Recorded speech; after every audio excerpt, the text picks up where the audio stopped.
Hello, my name is Nisha Khanna. I'm a functional medicine physician and Ayurvedic practitioner practicing out of Austin, Texas. And today I would like to build upon some of what we started talking about last week, which was intestinal health and gut permeability. So we talked in depth about probiotics and how flora influences gut health. And today I would like to add upon that. We started talking about food allergens, namely dairy and gluten being some of the key aggravators, and I would like to just expand upon that a little bit. There are several others that are key inflammatory foods for most people. Those are, in addition to dairy and wheat or gluten, those are eggs, soy, peanuts, coffee, and artificial sweeteners.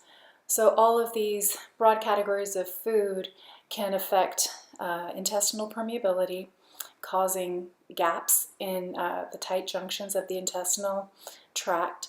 So one of the things I typically recommend is following an elimination diet to best decipher which of these broad category of foods you're most allergic to.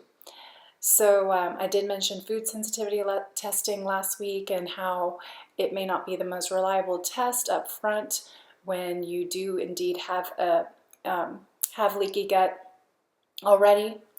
So what I usually advise is eliminating these broad categories of food and doing what we call an elimination diet, which is removal of all of those potential key allergens, and then a slow reintroduction with documentation in a journal of your symptoms over several weeks as you reintroduce one food allergen at a time, or category of food at a time. We're not sure yet if you're allergic to it. And at that point in your diary, you're looking for symptoms that range from headaches and fatigue and insomnia to acute flares of inflammation such as hives or rashes.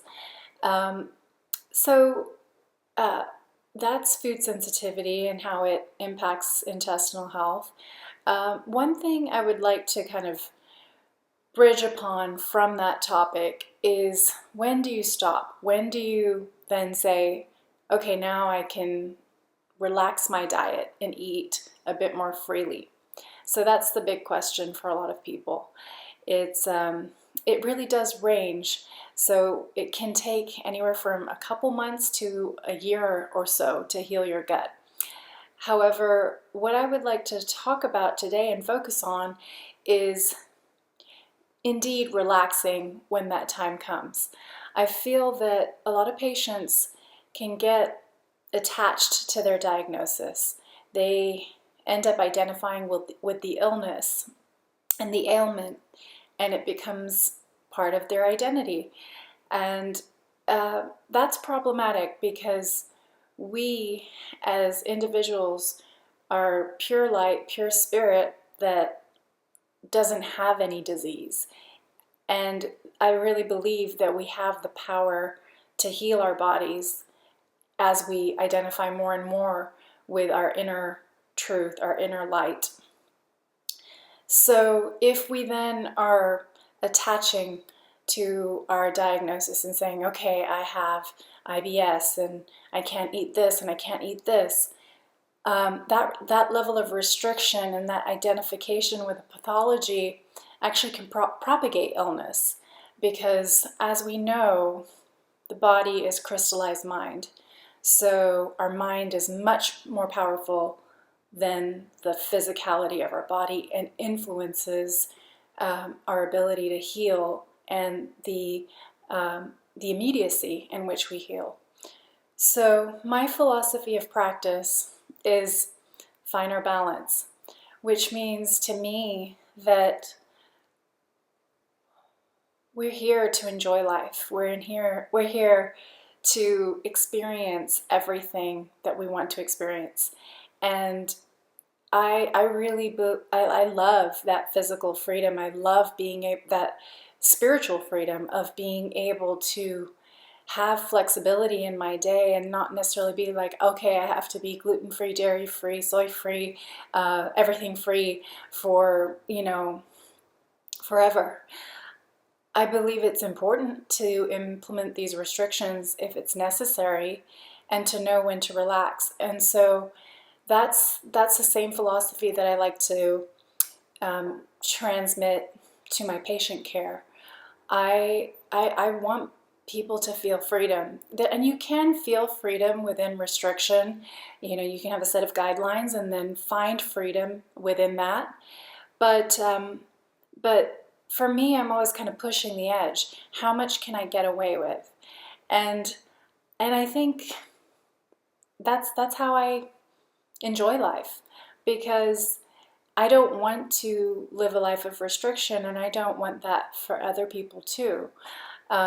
And so there are, you know, a whole class of people, a whole class constitution, Pitta constitutions, who'll take your recommendations and run with them. And I think that's great, because they honestly get results a whole lot faster.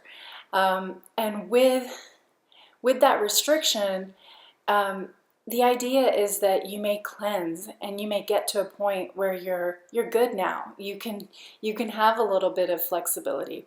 So to summarize, that's my philosophy, which is use restriction in a temporary sort of way. Get to the healing. Use restriction as a tool to get to healing, so that then you can experience freedom. And maybe you go a little too far, and you need to pull it back. But the ultimate goal is freedom. The ultimate goal is life in all of its potential. And I don't think that that's possible if we identify with disease and restriction. So that's my philosophy with Finerbalance. Be able to enjoy the fine things in life, yet stay in balance. So I hope that resonates with you. And if it does, definitely get in touch with me. I'm available through my website, finerbalance.com, as well as through Facebook, Nisha Khanna MD. And I'd love to hear from you. Comments, questions, and I'll see you next week.